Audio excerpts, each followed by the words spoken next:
Arah politik Partai Kebangkitan Bangsa jelang Pilpres 2024 dan apakah pertemuan antara Prabowo Subianto dan Caimin ada kaitannya dengan pertemuan antara fraksi PKB dan fraksi PDI Perjuangan di DPR sebelumnya? Kita akan membahasnya bersama Bang Ade Reski Pratama, juru bicara tim pemenangan Prabowo Subianto, dan nanti akan segera bergabung pengamat politik Bang Pangi Syarwi Caniago. Selamat sore Bang Ade. Ya, selamat sore Bang Samuel. Bang Ade, ini publik mempertanyakan apa sebenarnya isi pertemuan antara Prabowo dan Caimin kemarin. Apakah ada hubungannya dengan pertemuan fraksi PDIP dengan PKB? Ya, pertemuan antara Pak Prabowo dan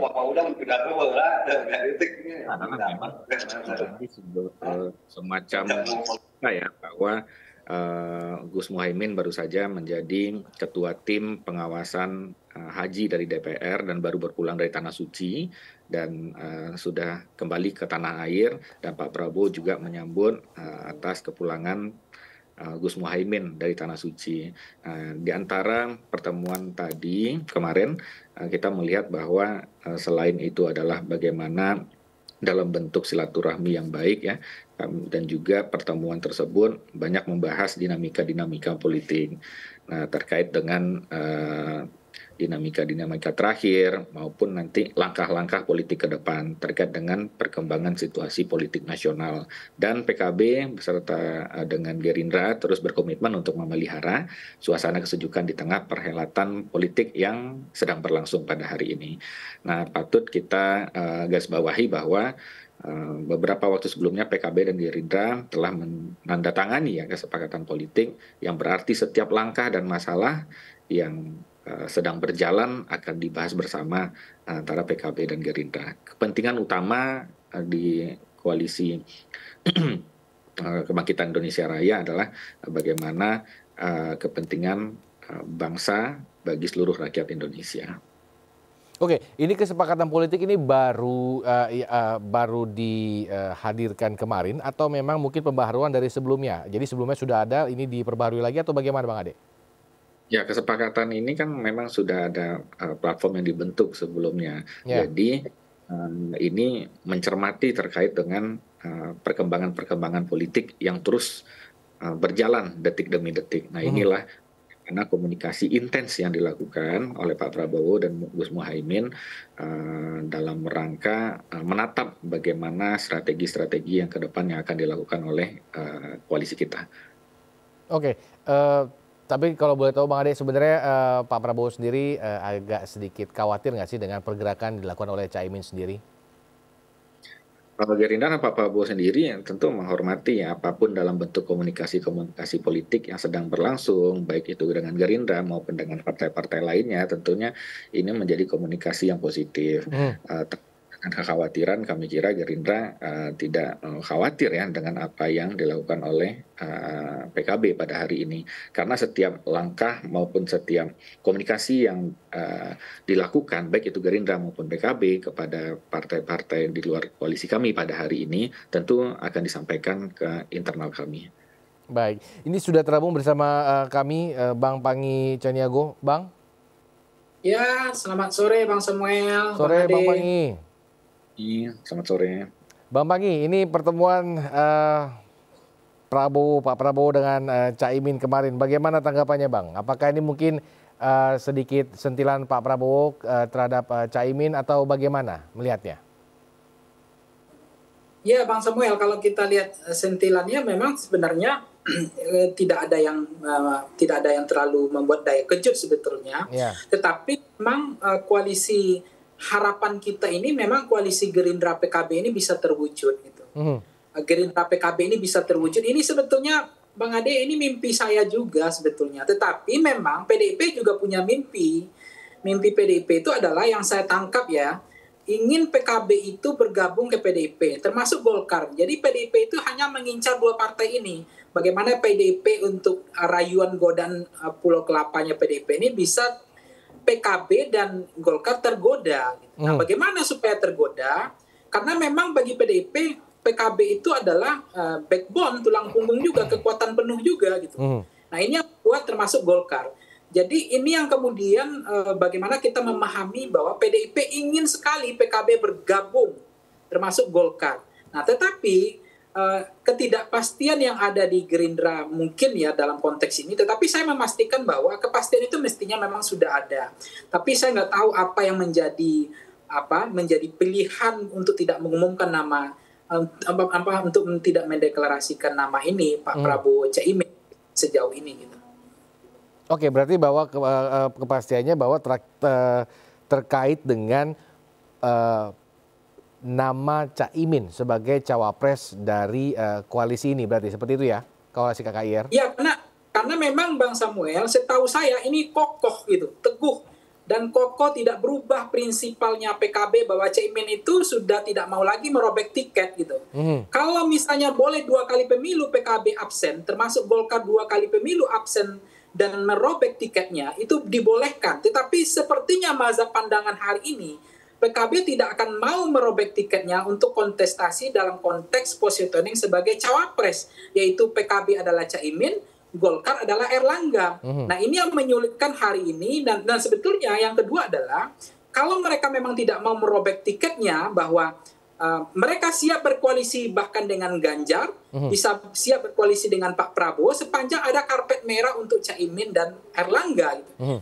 Nah, saya memahami itu bahwa misalnya apalagi kekurangan Caimin yang bagi Gerindra masih dipertimbangkan kontemplasinya terlalu lama gitu ya. Kemudian betul-betul sangat penuh kehati-hatian, mungkin dengan alat ukuran seperti apa saya tidak tahu. Tetapi konteksnya ini partai yang perahunya sudah ada, nahkodanya adalah Prabowo Caimin, tinggal berlayar. Nah, mungkin yang dihitung oleh Gerindra, apakah betul Gerindra masih menghitung peluang bandwagon efek mazhab kemenangannya gitu.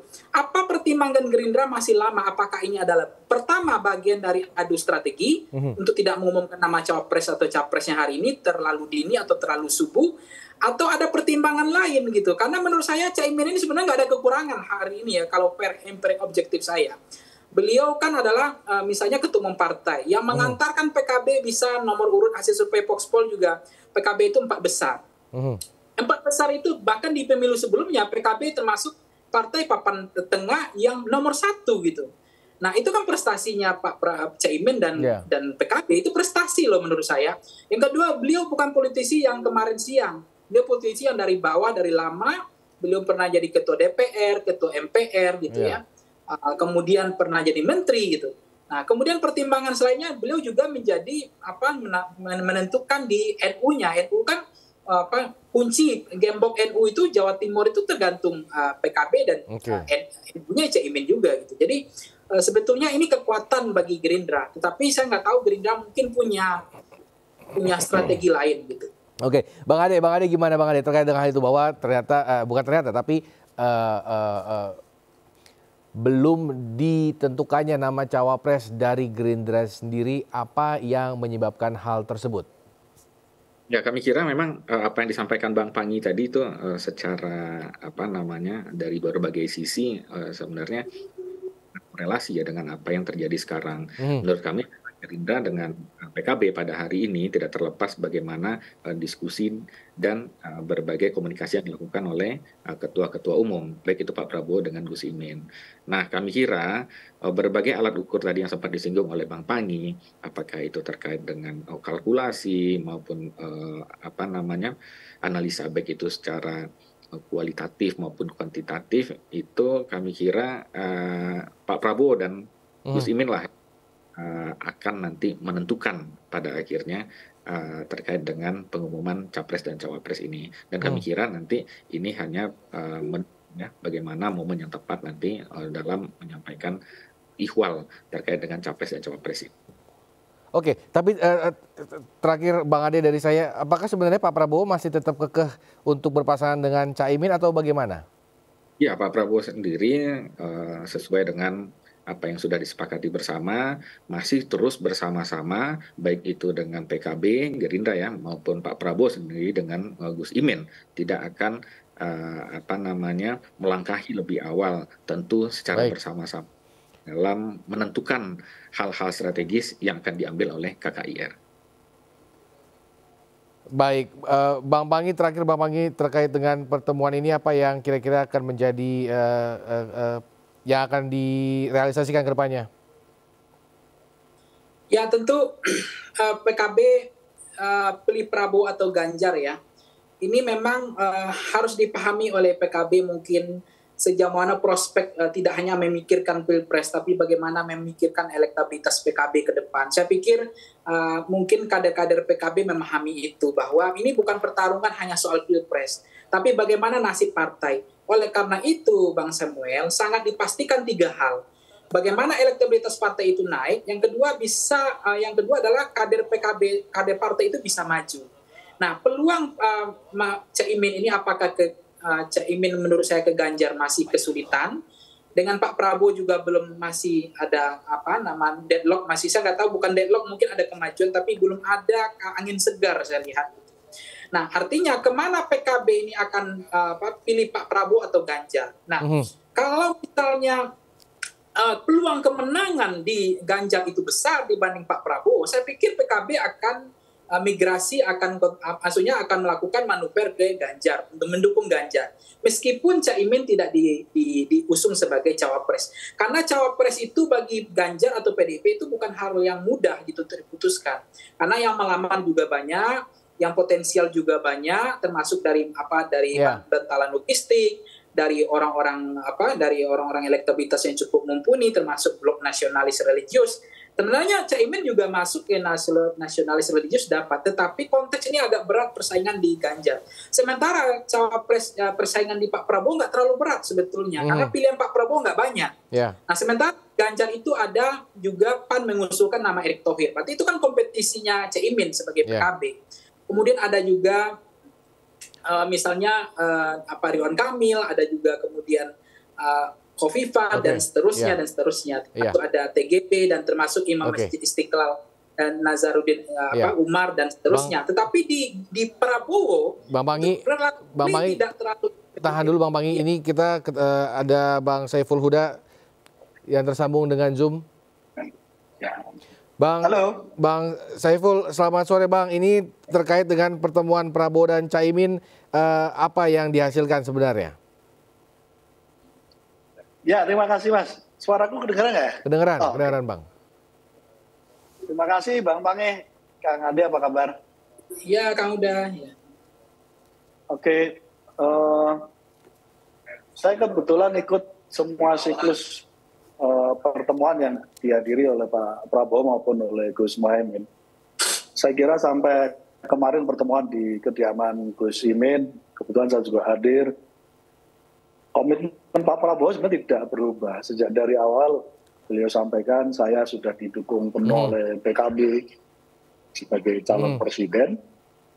Ya, kita serahkan urusan cawapres kepada Caimin. Apakah mau dipakai sendiri atau mau diberikan kepada orang lain. Nah, pada konteks ini perlu saya sampaikan secara terbuka kepada publik bahwa Bang Pangi betul bahwa tiket kami, proposal kami, satu, Caimin atau Gus Imin berlayar dalam pemilu 2024. Dan Pak Prabowo tahu itu dan kemarin disampaikan secara terbuka juga kepada Pak Prabowo. Prinsipnya sebenarnya Pak Prabowo nggak ada masalah. Dan kami sendiri memaknai dua figur ini sebagai duit tunggal ya. Kenapa duit tunggal? Satu, dari 2 putaran pilpres, Pak Prabowo, Pangi mungkin nanti bisa membuka datanya, Pak Prabowo kalah karena memang tidak menguasai basis di Jawa Timur 2 kali pilpres. Dan sangat kebetulan, bukan kebetulan sesungguhnya, sejak dari awal kita merancang koalisi PKB dan Gerindra kan semangatnya kita saling membutuhkan. Dan Gus Imin punya rumah yang namanya Jawa Timur dan sebagian Jawa Tengah. Karena konfigurasi Jawa Tengah itu suara partai terbesar PDIP, kemudian kedua PKB, melorot jauh, gapnya tinggi banget baru partai-partai yang lain. Nah, karena profil itu, jadi saya kira ini duit tunggal dan kami meyakini pasangan ini akan melenggang dan memenangkan Pilpres 2024. Bang Saiful, kalau memang seperti itu, kenapa Caimin perlu dalam arti mendekati Ganjar lah, atau mendekati PDIP lah, atau mendekati partai koalisi PDIP, apakah tidak menjadi sinyalemen buruk sendiri bagi Gerindra melihatnya ketika Caimin komunikasi dengan partai-partai lain seperti itu, Mas Saiful? Ya memang kalau sama PDIP kan kita punya irisan sejarah panjang. Sejak Gus Dur sampai hari ini kami juga menjadi bagian dari koalisi Pak Jokowi 10 tahun. Kami punya akar yang sama, yaitu berbasis akar rumput yang sama, yang kebetulan pada arah cara pandang aja mungkin yang berbeda, tapi sama-sama kami mengurus akar rumput yang sama, yaitu rakyat kecil di bawah. Tapi prinsipnya tentu soliditas, komitmen kuat dengan Gerindra tidak harus kami menutup komunikasi dengan partai-partai lain. Kebetulan juga Gus Imin itu di mata Ibu Mega dianggap sudah sebagai anak karena lama dulu dititipkan juga oleh Gus Dur. Jadi ya ini biasa saling intip dan itulah yang terjadi hari ini. Golden ticket yang dimiliki oleh PDIP pun sampai hari ini belum dipakai untuk menentukan cawapres. Dan kira-kira akan terus berjalan sampai mungkin Septemberan baru kemudian kelihatannya poros-poros koalisi ini akan mendeklarasikan masing-masing siapa cawapresnya. Dan kami pun menghitung itu. Baik. Tadi berarti Caimin tetap kekeh dengan Prabowo atau akan ada kemungkinan mendukung Pak Ganjar? Yang pasti sampai hari ini secara politik, kontrak politik kami dengan Gerindra. Dan terus kita perbarui, terus kita bangun komitmen termasuk kemarin Pak Prabowo silaturahmi ke kediaman Gus Imin. Baik, terima kasih Bang Saiful Huda, Sekjen PKB, dan juga Bang Panggi tadi, pengamat politik, telah bergabung bersama kami. Kita tunggu, masih panjang, masih September, kita tunggu perkembangan politik di Indonesia. Semoga semua berjalan dengan baik. Selamat sore, Bapak-Bapak. Sore.